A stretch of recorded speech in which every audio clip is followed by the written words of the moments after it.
Welcome to our channel. Today we how to register with Stash for investing goals and risk profile, detailed guide step by step clearly. To begin your registration process with Stash, visit the official Stash website or download the Stash app.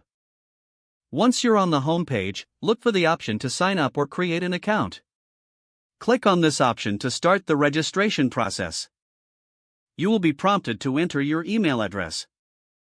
Choose a strong password that you'll remember for your account.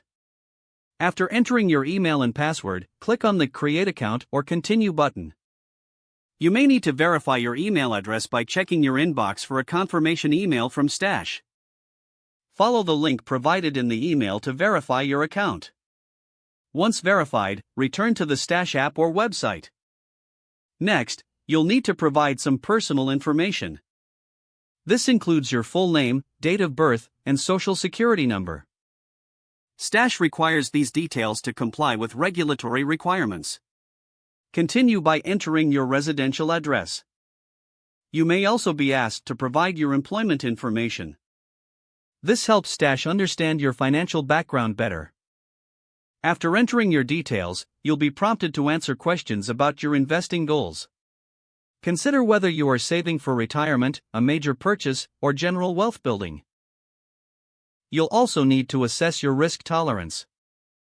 Rate your comfort level with potential market fluctuations. This information helps Stash customize your investment options. Once you have completed the questionnaire, review your answers for accuracy. Click to submit your responses. Next, you'll be introduced to the app's features and investment options. You may receive recommendations based on your risk profile and goals. Take your time to explore these suggestions. Once you're comfortable with your selections, proceed to set up your funding method. You can link your bank account for deposits and withdrawals. Follow the prompts to securely link your bank account. Don't forget to like this video and subscribe to our channel for more step-by-step tech guides.